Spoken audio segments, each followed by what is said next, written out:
కవిత్రయ విరచిత శ్రీమదాంధ్ర మహాభారతము ఆనుశాసనిక పర్వము ప్రథమాశ్వాసము. కూతికర్త తిక్కన సోమయాజీ 1275 1260 సంవత్సరముల మధ్య ప్రచురణ తిరుమల తిరుపతి దేవస్థానములు 2013వ సంవత్సరము. వీడియో చేసినవారు కంచి త్యాగరాజులు 2024వ సంవత్సరము. కవిత్రయ విరచిత శ్రీమదాంధ్ర మహాభారతము ఆనుశాసనిక పర్వము ప్రథమాశ్వాసము. దేవా హరిహరనాథ, మంగళకరములైన నీ దయాదృక్కులు తమమీద పొలేటచేత నీ భక్తులు సుస్థిర లక్ష్మీ సంపన్నులే పరమానంద భరితులవుతారు. స్వామి, నీవు వ్యామోహరహితులైన జ్ఞానులతో కూడి ఉంటావు. వచనము. ఓ హరిహరనాథ, వైశంపాయనుడు జనమేజయుడికి ఇట్లా అన్నాడు. ఆ విధంగా దివ్యజ్ఞానంతో ప్రకాశిస్తున్న భీష్ముడు వివరించగా అనేక ధర్మాలను విని ధర్మరాజు భీష్ముడికి భక్తితో నమస్కరించి వినయంతో శోభించి సీసము ఆటవెలది. ధర్మరాజు భీష్ముడితో ఈ విధంగా అన్నాడు. మునులు కూడా నిన్ను గౌరవిస్తారు. నీవు పుణ్యమూర్తివి. ఎన్నో ధర్మాలు చెప్పావు, ఎన్నో నీతులు బోధించినావు. ఎంతో దయతో మన్నించి ఎన్నో రీతులుగా చెప్పినా నా మనస్సు శాంతి పొందటం లేదు. పట్టుదలతో చుట్టాలను ఎందరినో చంపుకొన్నాను. అదొక ప్రక్క. నీపై కోపం వహించి నిన్ను పడగూల్చిన క్రూరకర్మమొక ప్రక్క నా మనస్సును బాధిస్తున్నవి. నా మనశ్శాంతికి మార్గమేదయ్యా? ఏం చేసేది చెప్పుము. వచనము. దుర్యోధనుడు పరమలోభి కనుక రాజ్యం చెరిసగం పంచుకుని తిందామంటే కుదరనివ్వలేదు. పోని నేనైనా కోపం లేకుండా సరే పోనివ్వు, వాడినే తిననిమ్మని ఊరుకున్నా పోయేదేమో. మా ఇద్దరి వలన ఇంత చేటు పుట్టింది. ఈ పశ్చాత్తాపాన్ని త్రోసి వేయటం సాధ్యం కావటం లేదు. కవిత్రయ విరచిత శ్రీమదాంధ్ర మహాభారతము ఆనుశాసనిక పర్వము ప్రథమాశ్వాసము. గౌతమి లుబ్ధక సర్ప మృత్యుకాల సంవాదము. చంపకమాల. అయ్యో రాజా, మనిషి దేనికి కర్త కాడయా? కర్తననుకొనటంతోనే ఇబ్బందులన్నీ. ఒక పూర్వ కథ చెప్పుతాను వినుము. చాలా ప్రసిద్ధమైనదని భావం. గౌతమి అన్న పేరుగల ఒక బ్రాహ్మణ స్త్రీ ఉండేది. ఆమె కోపతాపాది భావాలను అదుపులో పెట్టుకున్న మహాత్మురాలు. ఆమె కుమారుడు పాము కరిచినందున మరణించాడు. చంపకమాల కొడుకు చావును చూచి దోహకిస్తూ ఉన్న తల్లి దగ్గరకొక అడవిజాతివాడు పామును త్రాడుతో కట్టి తెచ్చి కోపంతో అన్నాడు. తల్లి, ఇది చాలా దుష్టసర్పం. దీని తలను కర్రతో చితకగొట్టేదా లేక కత్తితో దీనిని నరికేదా? ఏం చేయమంటావో చెప్పుము అన్నాడు. కందము అన్నా, ఈ సర్పరాజును వదిలిపెట్టుము అని ఆ తల్లి కిరాతుడితో అన్నది. ఆ మాటకు ఆతడు ఇట్లా అన్నాడు. ఈ పసివాడి ప్రాణాన్ని తీసిన ఈ పాము ప్రాణం తీస్తాను. వచనము. ఆమె కిరాతుడిని జాలిగా చూచి కందము అన్నా, రహస్యం చెప్పుతున్నాను వినుము. ఆపదలు మన పూర్వజన్మ కర్మానుసారంగా వస్తాయి. వాటిని వేరే ఎవడూ నీమీద కోపంతో సృష్టించటం లేదు. కనుక అధములైన వారు తల్లడిల్లి సంసార సముద్రంలో మునిగిపోతున్నారు. విచారించటం లేదు. ఉత్తములు మాత్రం అట్లాకాక ధర్మవేత్తలు కనుక, సృష్టి నడతలోని క్రమాన్ని చూచినవారు కనుక శాంతి పొంది సంసార సాగరాన్ని దాటిపోతున్నారు. కనుక పాము విధి ఆజ్ఞతో కరిచింది కనుక వదిలిపెట్టుము. వచనము. అంతేకాక కందము. అర్జునకా, దీనిని చంపితే నా బిడ్డ బ్రతుకుతాడా? వదలుము అన్నదామే. అతడు నీవు తెలివి తక్కువదానివి కనుక ముగ్ధ అని ఇందుకే అన్నాడు. పామును వదలుమంటున్నావు. నేను కోపంతో మైమరిచి ఉన్నాను కనుక నీ మాటలు నాకు నచ్చవు అన్నాడు. ఉత్పలమాల. నీ వెన్నెన చెప్పుము. ఈ పామును చంపకుండా పోనివ్వనని ఆ కిరాతుడంటే ఆమె ఇట్లా అన్నది. నీ పేరు అర్జునకుడు అంటే స్వచ్ఛమైనవాడని కదా. ఆ పేరునకు అర్థం మహాత్ములు కాదనేటట్లుగా వారి స్నేహితులు ప్రవర్తించరు కదా. నీ వంటివాడికి నా సాన్నిధ్యంలో ఈ క్రూరమైన మనస్సేమిటి? సీసము తేటగీతి. ఈ పద్యమంతా స్త్రీకి కిరాతుడికి జరిగిన సంభాషణ. ఆమె హింస కంగీకరించననగా వాడు మనుష్యులకు బాధ కలిగించే జంతువులను చంపటంలో పాపం లేదమ్మా అని చెప్పాడు. దానికామె శత్రువైనా సరే మన చేత చిక్కినప్పుడు చంపరాదురా నాయనా అన్నది. వాడు దాని కంగీకరించక పూర్వం దేవేంద్రుడు వృత్రాసురుడిని చంపలేదా? శివుడు దక్షుడి యజ్ఞాన్ని నాశనం చేయలేదా? ఈ హింసలు ధర్మమే కదా. కనుక దీనిని చంపనిమ్ము అని వాడెంత బలవంతం చేసినా ఆమె అంగీకరించలేదు. ఇదంతా వింటూ ఉన్న పాము బోయతో అన్నది, కందము, నాదేమి తప్పున్నది? నేను మృత్యుదేవత ఆజ్ఞకు లోనే బాలుడిని కరచాను అంతే, కాని నాకు కోపం కాని కోరిక కాని ఏమీ లేవు. ఈ రహస్యం నీకు తెలియదు. వచనము అని పాము పలుకగా ఆ బోయవాడు, కందము, నీవు మృత్యువు చేతిలో పనిముట్టువైనావు కనుక నిన్ను చంపి తీరవలసిందే అని కిరాతుడనగా పామన్నది, అయ్యా, కొంచెమాలోచించి చూడుము. కుండలు చేసేవాడు చేతికర్రతో సారెను త్రిప్పుతాడు కదా, తిరిగే సారథి దోషమా, కర్రతో త్రిప్పిన కుమ్మరిదా దోషం? వచనము అయ్యా, చంపే శక్తి నాకెక్కడిది అని పామనగా కిరాతుడా పాముతో ఇట్లా అన్నాడు, తేటగీతి, విల్లు ఎక్కుపెట్టి విలుకాడు శత్రువుపై బాణమేస్తే అదేం చేస్తుంది లెమ్మని ఊరుకొనకుండా నడుమనే దానిని విరుగగొట్టినందువలన పాపమంటారా ఎవరైనా? ఎవరో పంపించారని నీ వాబాలుడిని కరుస్తావా? నిన్ను నరికినా పాపం లేదు. తేటగీతి, అంతేకాకుండా ప్రత్యేకంగా ఆలోచిస్తే మీరు మృత్యువు చేతిలో మనస్సున్న సాధనాలు కనుక ఇక ముందు మిమ్మల్ని తిరగనివ్వకుండా అన్ని విధాలా చంపటమే మంచిది. వచనము అనగా విని కిరాతుడితో పాము ఇట్లా అన్నది, తేటగీతి, నీవన్నట్లు బుద్ధి గలుగు సాధనాలు కదా యజ్ఞం చేయించే పురోహితులు. వారు చేయించే హోమాల ఫలితం యజమానుడికి వస్తున్నది తప్ప పురోహితులకు వస్తున్నదా? అట్లాగే బుద్ధి ఉన్న సాధనాలమైన మా పని కూడా అంతే అని పామన్నంతలో మృత్యుదేవత వచ్చింది. కందము, పాపం లేనివాడా, నిన్ను నేను చెప్పి పంపినట్లుగానే నన్ను యముడు పంపించాడు. అందువలన అతడి ఆజ్ఞనే నీకు వినిపించాను కనుక మనమీ బాలుడి చావునకు కారణం కాము. కందము, ఓయి పాములరేడా, సూర్యచంద్రాగ్నులు, నేల, ఆకాశం, నీరు, గాలి మొదలైనవి ఇవి జీవుడు జీవాత్మ యజమానుడు కలిసి వీరే అష్టమూర్తులు శివుడి శరీరంగా చెప్పారు. వస్తువుల కదలికలన్నీ కాలస్వరూపుడైన ఆ దేవుడి చేతిలోని పనులు. ఇంతకంటే ఇంకా ఏమి చెప్పాలి? కందము, విషయమిట్లాంటిదని తెలిసిన తరువాత నాపై పాపాన్ని మోపటమంటే నీపై నీవే మోపుకొనటం కదా. నేను నిన్ను ఈ పనికి నియోగించినట్లు నన్నాయన నియోగించినాడు కనుక మన ఇద్దరిది పాపం కాదు. ఆట వెలది. పై రీతిగా మృత్యువనిన తరువాత పామంటున్నది, నీమీద నేను గుణాన్ని ఆరోపించి మాట్లాడితే నీవేమో నన్ను పంపావని నాదేదో తప్పున్నట్లు చెప్పుతున్నావు. ఆ తప్పు పోగొట్టుకొనటం కొరకే నేనట్లా అన్నది. కందము, అయ్యా, నీదే పాపం లేదు వినుము. యముడిపై తప్పు మోపటానికి గాని తప్పు లేదనటానికి గాని నేనెవడను? ఆ విధంగా పాపగతిని గురించి ఆలోచించటానికి గాని మాట్లాడటానికి గాని నాకు సత్తా ఎక్కడున్నదసలు? వచనము పాము ఈ రీతిగా పలికి బోయవాడి ముఖం చూచి, కందము, పాము బోయతో అంటున్నది, నీవు మృత్యువు మాటలు విన్నావు, విషయమంతా స్పష్టంగా చూచావు కదా, కనుక ఈ పాపం నాకంటగట్టదగదు.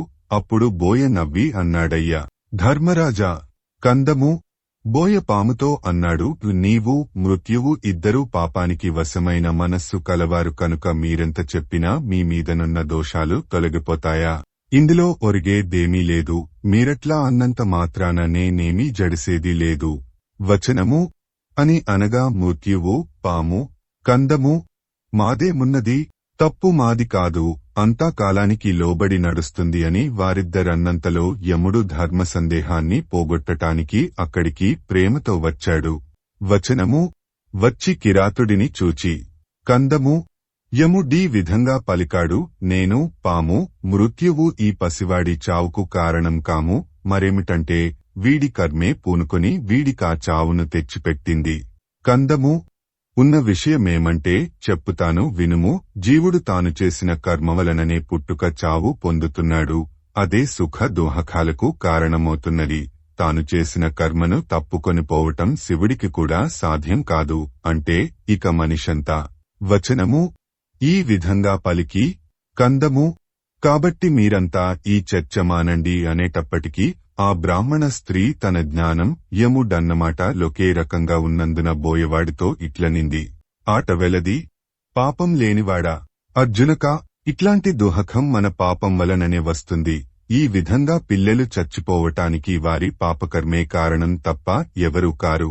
వచనము అని మళ్ళీ, కందము, కర్మానుగుణంగానే మనుషులంతా ప్రవర్తిస్తారు. దీని కొరకు కోపం, ఏడ్పు దేనికి? పామును వదిలిపెట్టి శాంతిని పొందుము. కందము. అంతా విన్న తరువాత జ్ఞానోదయమైన కిరాతుడికి కోపం పోగా పామును వదిలిపెట్టాడు. మృత్యువు, కాలుడు సంతోషంతో వెళ్లిపోయారు. కాబట్టి ధర్మరాజా, నీవు దుహకాన్ని పరిత్యజించుము. తేటగీతి. నాయనా ధర్మరాజా, యుద్ధంలో చుట్టాలంతా అట్లా మరణించటానికి కారణం వారి కర్మలే కాని నీవు కాని దుర్యోధనుడు కాని కారణం కారు. కనుక దుహకం విడిచిపెట్టుము. వచనము.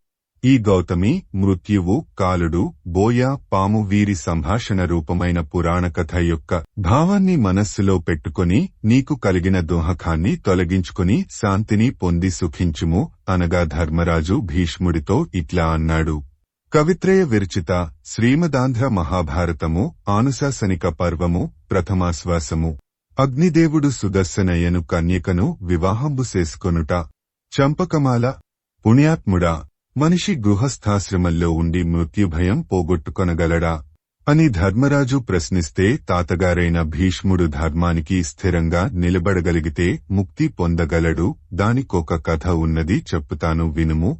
మత్తేభము.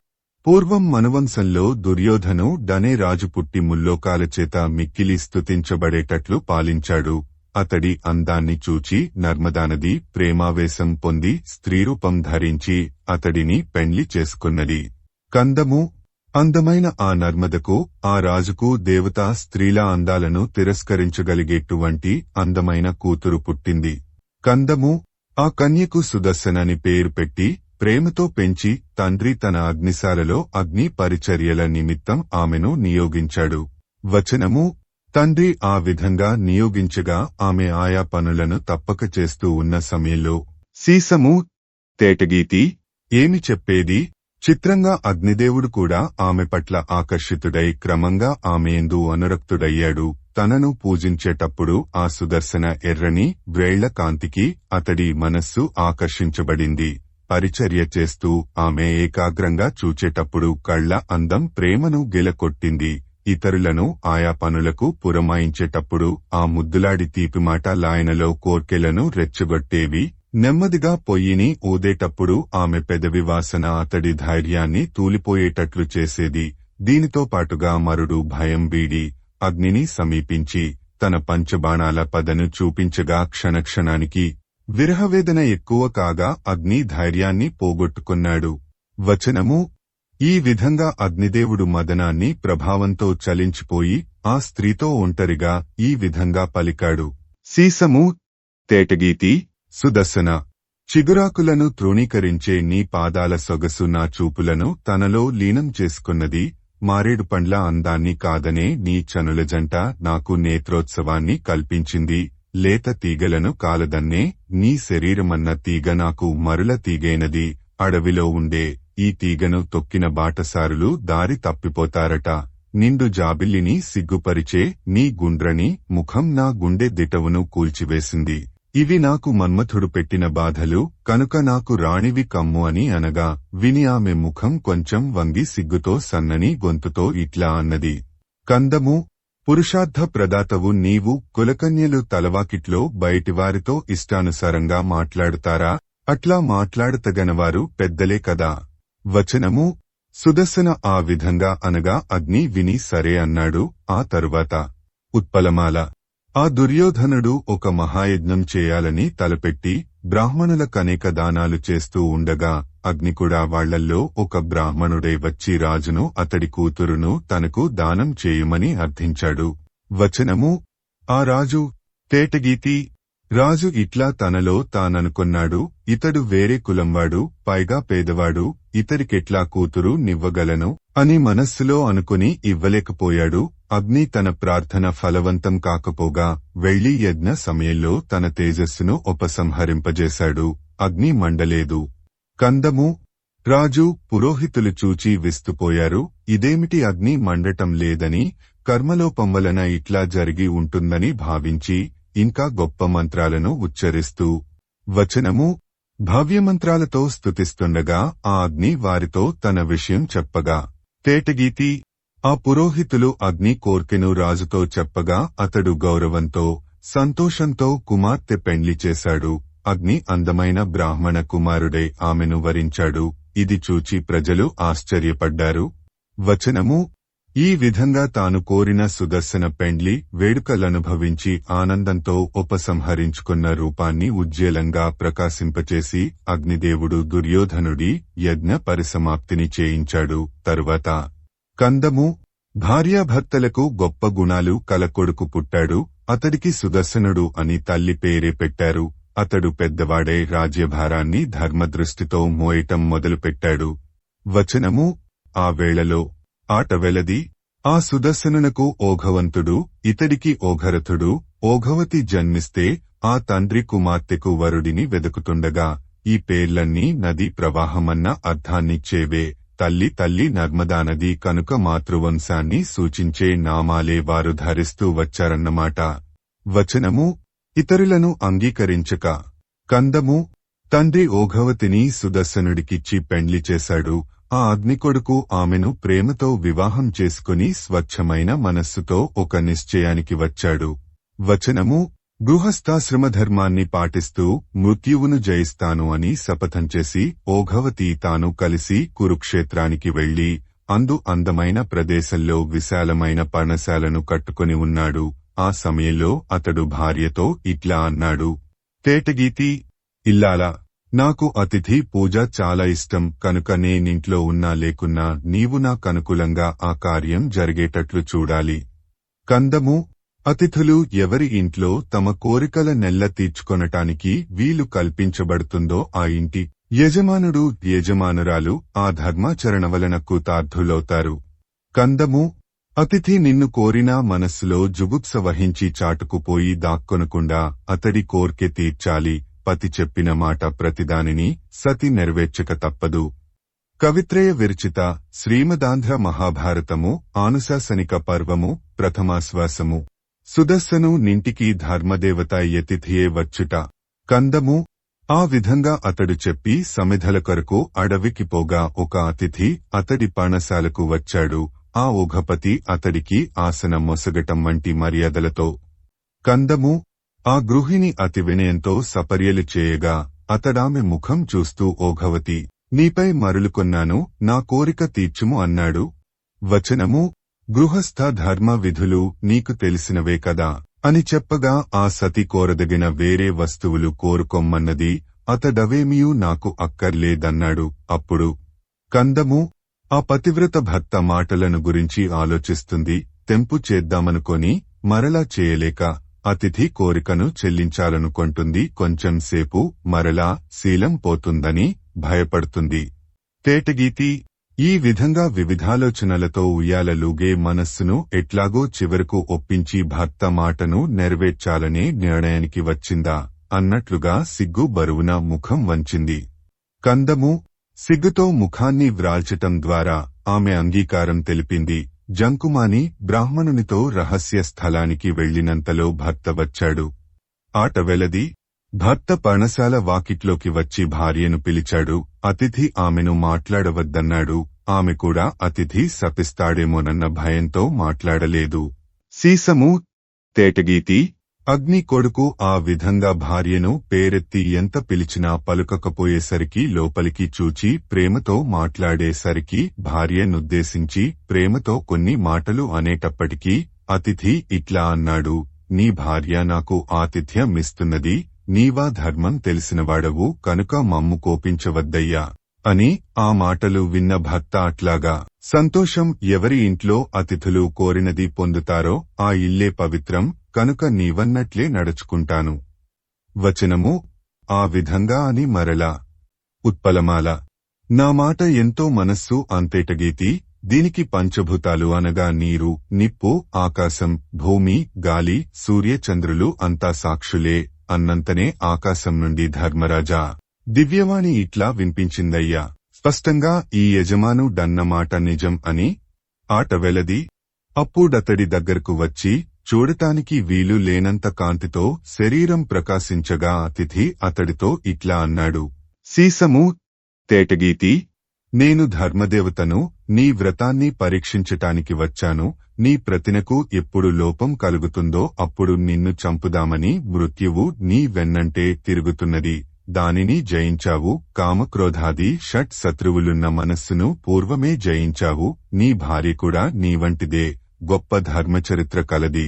నీకెప్పుడు పైలోకాలకు పోవాలనిపిస్తుందో అప్పుడు నీ భార్యతో పాటుగా సశరీరంగా పోవచ్చునని ఆ దేవత వరమిచ్చింది ధర్మరాజా.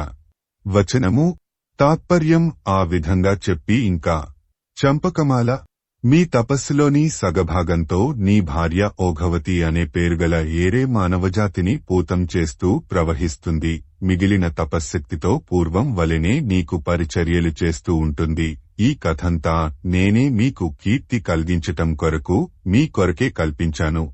వచనము ఆ విధంగా చెప్పి ధర్మదేవత వేగుర్రాలు కట్టిన రథం మీదెక్కి వెళ్లిపోయాడు. తర్వాత ఓఘవతి కూడా ఆ దేవుడు చెప్పినట్లుగా ప్రవర్తించింది. సగం తపస్సుతో నదిగా లోకాన్ని పావనం చేయటం, సగం తపస్సుతో భక్తను సేవించటం. ఆమె భక్త కూడా సంతోషభరితుడైనాడు. నాయనా ధర్మరాజా, ఈ కథాసారాంశాన్ని మనస్సున నిలుపుకొమ్ము. ఆట వెలది. గృహస్థులకు అతి తపుజ కంటే గొప్ప ధర్మం లేదని ఈ పవిత్రమైన ప్రాచీన కథ చెప్పుతున్నది. ఇది సమస్త పాపాలను పోగొట్టి కావలసిన కోర్కెలను తీరుస్తుంది. కందము ఆ విధంగా తాత చెప్పగా ధర్మరాజిట్లా అన్నాడు. బ్రాహ్మణేతరమైన 3 వర్ణాల వారికి గుణకర్మలతో బ్రాహ్మణత్వం సంభవిస్తుందా? వచనము అని అడుగగా భీష్ముడు ధర్మరాజుతో ఇట్లా అన్నాడు. తేటగీతి బ్రాహ్మణుడుగా పుట్టటం చాలా కష్టం. ఎన్నో జన్మలు ఎత్తితే తప్ప ఆ జన్మ సంభవించదు. దాని సంగతి చెప్పుతాను వినుము. కవిత్రయ విరచిత శ్రీమదాంధ్ర మహాభారతము ఆనుశాసనిక పర్వము ప్రథమాశ్వాసము ఇంద్రమతంగ సంవాదం బను నితిహాస ప్రకారము. వచనము ఆ సంగతి ఇంద్రమతంగ సంవాదం అనే ఇతిహాసం వింటే స్పష్టమవుతుంది. కాబట్టి ఆ కథ వినిపిస్తాను. మతంగుడు అనే పేరుగల ఒక బ్రాహ్మణపుత్రుడు తండ్రి పంపగా ఒక యజ్ఞం కొరకు పోయి కందము వాడు దారిన పోతూ పోతూ ఒక గాడిద పిల్లను కర్రతో గట్టిగా కొట్టగా అది బాధతో తల్లి దగ్గరకు పోయి ఆ సంగతి చెప్పగా. వచనము ఆ తల్లిగాడిద పిల్లగాడిదతో ఇట్లా అన్నది. వీడు చండాలుడు, క్రూరస్వభావుడు కనుకనే ఇట్లా చేశాడు అని. అది విని ఆ బ్రాహ్మణ బాలుడు పూర్వజన్మలో చేసుకున్న పుణ్యకర్మల ప్రభావం చేత పశు పక్ష్యాదుల భాషలు తెలిసినవాడు కావటం వలన ఈ గాడిద మాట నన్ను గూర్చిన నిందావచనం కాదు, నా జన్మ విశేషం తెలిసి అన్నట్లున్నదని ఆ గాడిద దగ్గరకు పోయి కందము మన్మథుడి ప్రేరణ వలన తన తల్లి మంగలితో సంగమిస్తే తాను పుట్టినట్లు ఆ గాడిద వలన విని దూహఖంతో. వచనము యజ్ఞం పనిమీద పోతున్నాడు కదా, అది వదిలి ఇంటికి తిరిగిపోయి ఆ గాడిద చెప్పినదంతా తండ్రికి చెప్పి నా జన్మ బ్రాహ్మణ బీజానికి కలిగింది కాదు, కనుక ఆ బ్రాహ్మణత్వం తపస్సు చేత సాధిస్తా నని పలికి తండ్రిని వదిలిపెట్టి అడవికి పోయి కందము గొప్ప తపస్సు చేయగా ఇంద్రుడు ప్రత్యక్షమై సువ్రత నీకేమి వరం కావాలో కోరుకొమ్ము అని అడుగగా అతడు సంతోషంతో నాకు బ్రాహ్మణత్వం మిమ్మన్నాడు.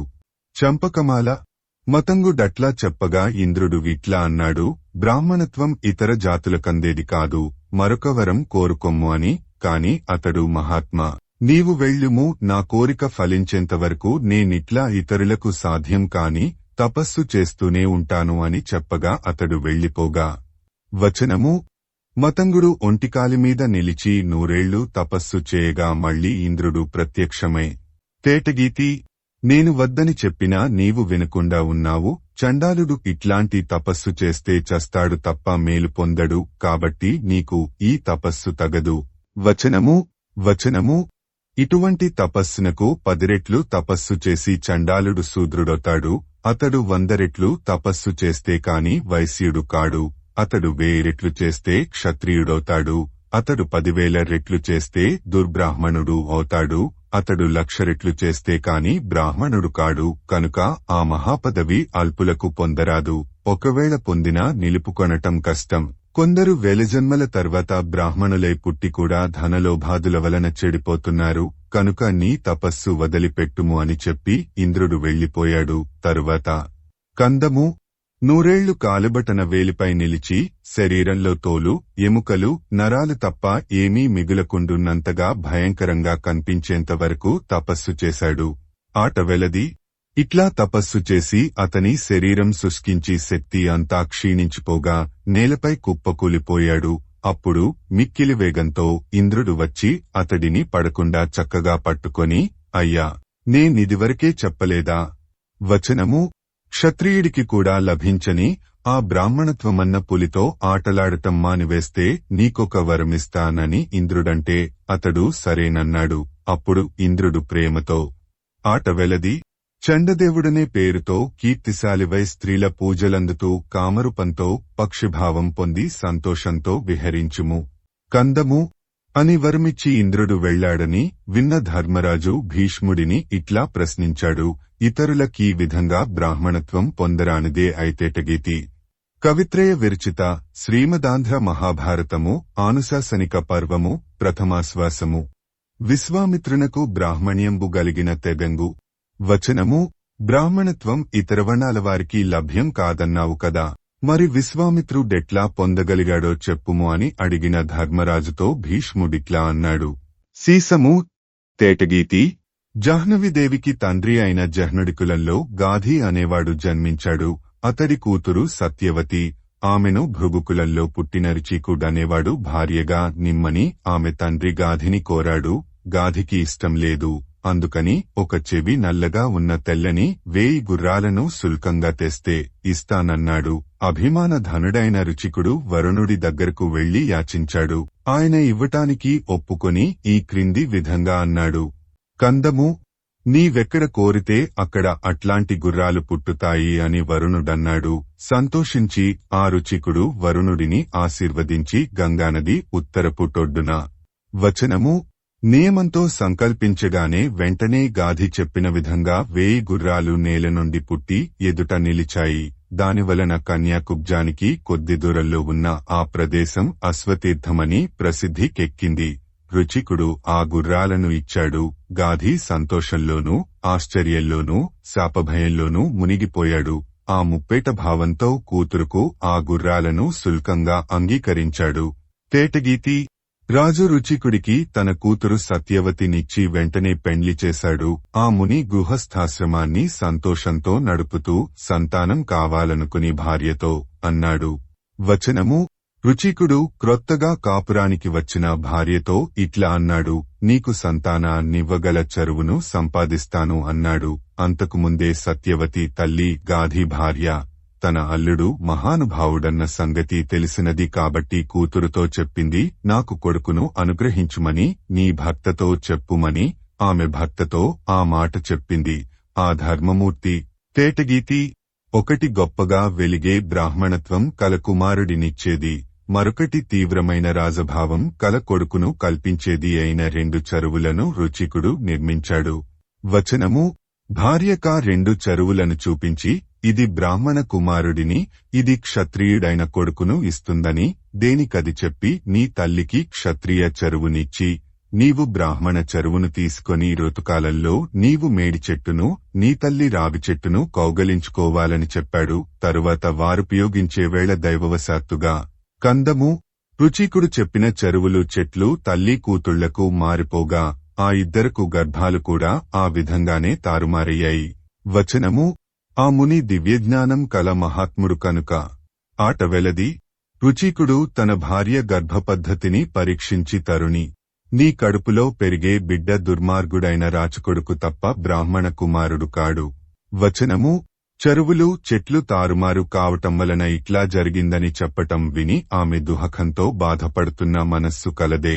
కందము: నీవు జ్ఞాన సంపన్నుడవు, నీకు పుట్టే కొడుకు బ్రాహ్మణత్వం కోల్పోయినవాడైతే లోకం మెచ్చుకోదు, కనుక నీవు తపస్సు గొప్పతనం స్పష్టపడేటట్లుగా అట్లా కాకుండా చేయుము. తేటగీతి. నాకు ఈ వరం ప్రసాదించుమని నమస్కరించగా ఆ ముని దయతో ఇట్లా అన్నాడు: వీడు బ్రాహ్మణుడవుతాడు, కాని వీడి కొడుకు రాజలక్షణాలు కలవాడవుతాడు అని వరమిచ్చాడు.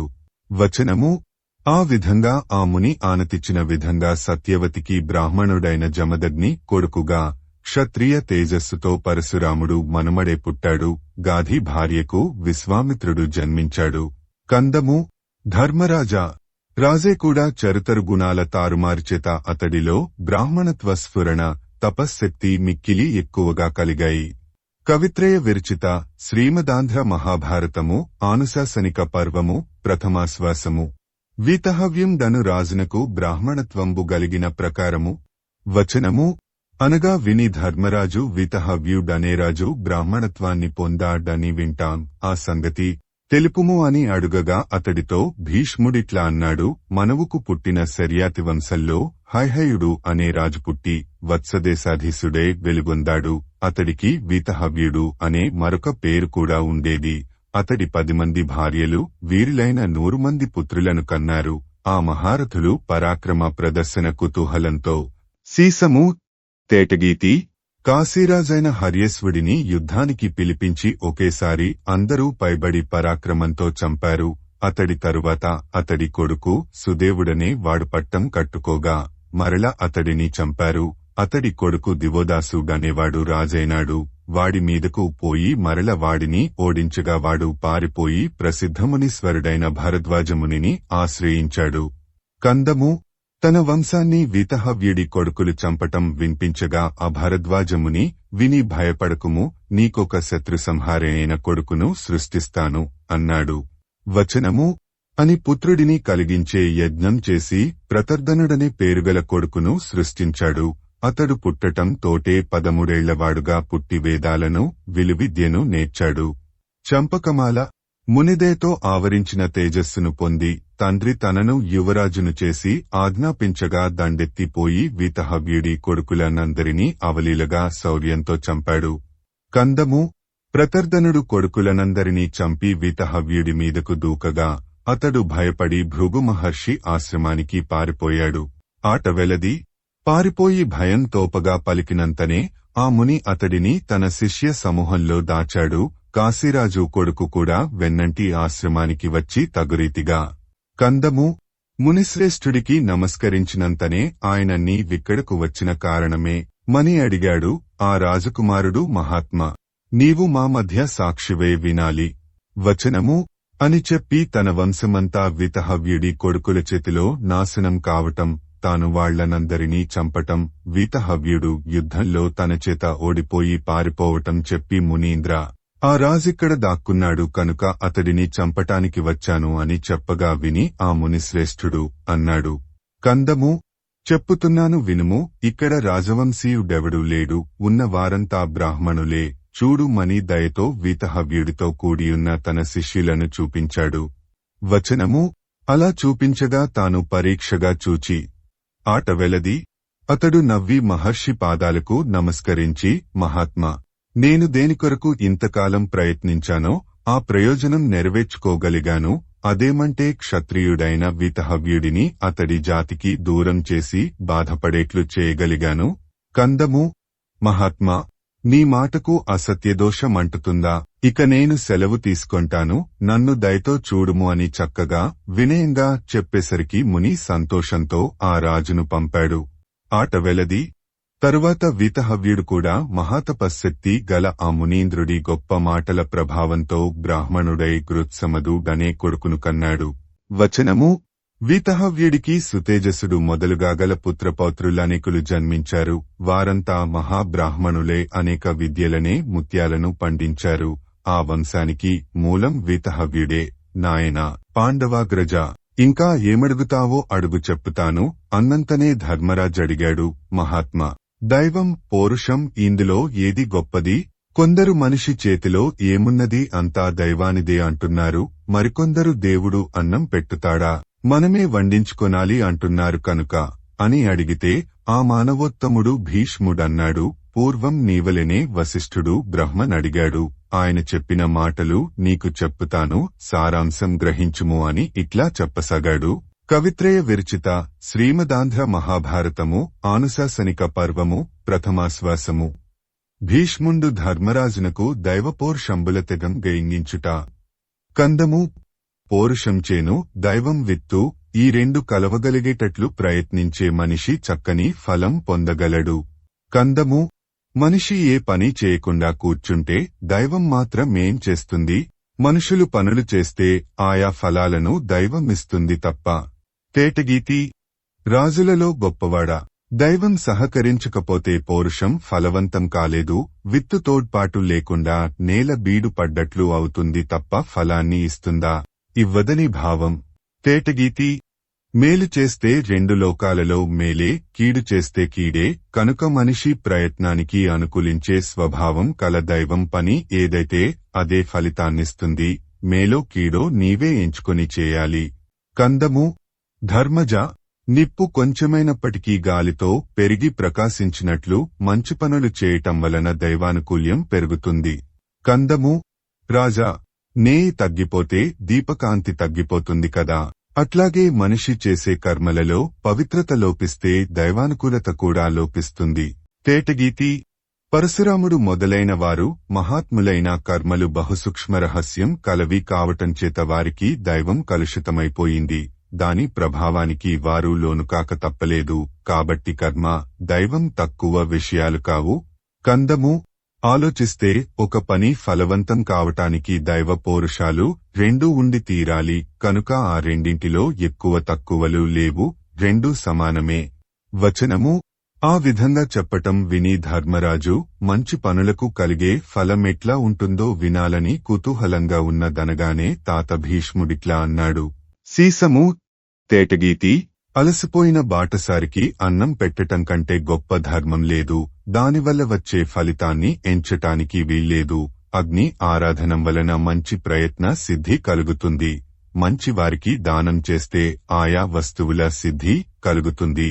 మౌన వ్రతానికి ఫలితం జ్ఞానశక్తి లభించటం, గొప్ప తపస్సుకు అధిక భోగం, అహింసకు రూపబలజ్ఞాన ఐశ్వర్యాలు ఫలాలు, బ్రహ్మచర్య వ్రతానికి దీర్ఘాయువు ఫలం, ఉపవాసానికి ఫలం చిత్తశుద్ధి, నీళ్లు పండ్లు తింటూ బ్రతకటానికి ఫలితం రాజ్య పరిపాలన, ఆకులు మాత్రం తింటూ చేసే తపస్సుకు స్వర్గం ఫలం, బాటసారికి అన్నదానం, అగ్ని ఆరాధన దానకర్మ, మౌనం తపస్సు, అహింస బ్రహ్మచర్యం, ఉపవాసం, పండ్లు ఆకులు తింటూ బ్రతకటం ఇవన్నీ పవిత్ర వ్రతాలుగా చేసేవారికి ఆయా ఫలితాలు చెప్పే పద్యం.